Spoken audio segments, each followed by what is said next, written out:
Hello, this is Rebecca, and hello, Stephanie, and hello, Dr. Palmer. I can't believe this is week 7. This is the last week of our assignments, and this week we actually look at chapters 15 and 16. So I did something very similar to last week where I created a PowerPoint which will match and correlate with the discussion questions. So what we're going to do is we're going to dive right into it, and I promise I have some visuals after this discussion question. Now, to be honest, this whole process, I've really enjoyed these questions because they're very real life and relatable. And this one in particular got me really excited because, number one, I'm from New York City. I live in New York City, and so I'm familiar with the Woolworth Building, the Empire State Building, and all the skyscrapers, so to speak. But also I've traveled extensively in China. So when I saw this question, I got really excited and wanted to share a little bit of my experiences. And then, of course, correlate the trends and the coincidences that we see in this situation. So again, for chapter 15, what we're doing is we're seeing skyscrapers go up, and we see it correlated with financial crises or world crises, so to speak. So some of the examples that they have are the Empire State Building, which was built during the Great Depression in the 1920s. They also give an example of the Sears Tower, which is also known as Chicago's Willis Tower, and how there was an oil crisis going on, so to speak. They continue to talk about other examples of high-rises, and they do make reference to China and how they are just out of control in terms of building and development, and they actually own 53% of all the tall buildings in the world. So once again, the question is, is there really some correlational findings between skyscrapers and subsequent financial crises or crashes? So here's what I was really excited putting together for you. Again, as a recruiter for graduate admissions, I've had the opportunity to recruit extensively around the world, but more specifically in China. So these are some pictures that I took actually in Shanghai.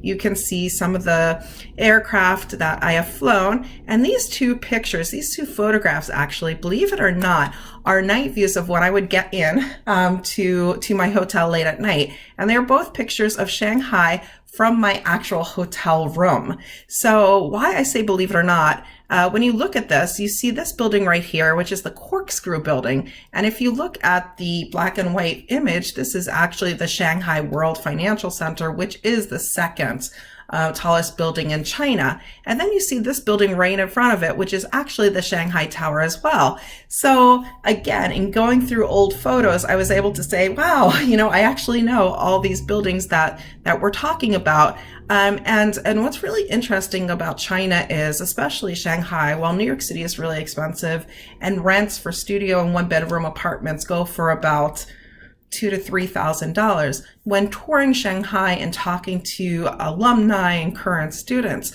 the actual cost of living in Shanghai far exceeds that price of living in New York, close to $1,000. So again, monthly rentals in Shanghai, in the heart of Shanghai, where you're looking right now, are between $4,000 and $6,000. And so when we look at that statistical information of an increase of 53%, it makes you wonder, what is going to happen? And not for nothing, but now we do have a situation, very unfortunate situation in China, which is this coronavirus. So again, how will that impact real estate? Will fewer people take offices in China?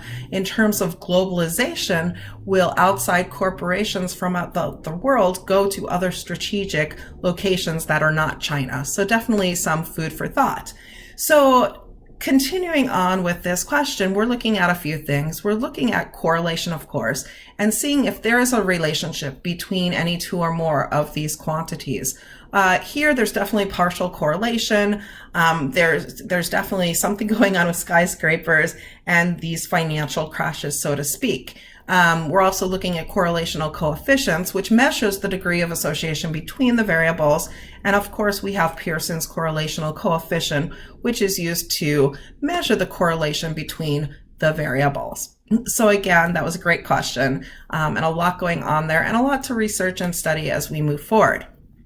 And finally, we have chapter 16 and question number 16 from chapter 16. So this is really interesting as well because it has to do with Toyota and some problems that they've had in the past.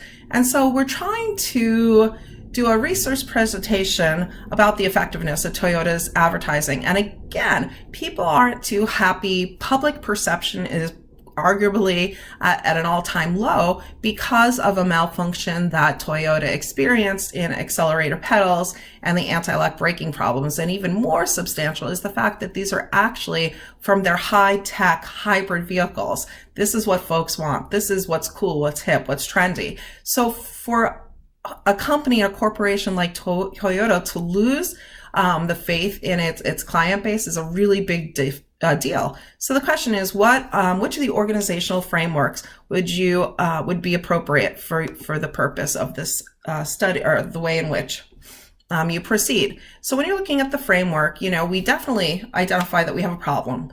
So when you identify a problem, and that's the loss of faith, marketing that maybe hasn't worked well because they haven't addressed certain things, we need to obviously find a solution.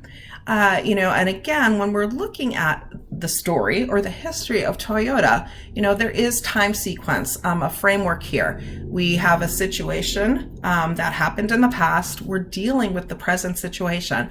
But as a marketing strategist, you have to strategically move forward and look towards the future and present something that is very cool and efficient and effective, with also identifying and being mindful of the past and the present. And then finally, we are looking at cause, we're looking at effect, and we're looking at solution. So what's the cause? What happened? What was the problem? Okay, there were these malfunctions going on. What was the effect? The loss of loyalty, favorable consequences, or competition, the opportunity for other corporations to kind of steal clientele because of upset customers. And now we look to the solution and we look for a way to fix that situation. So that is what I have for this week. And I just want to thank you. I'll see you very soon. Thank you, Dr.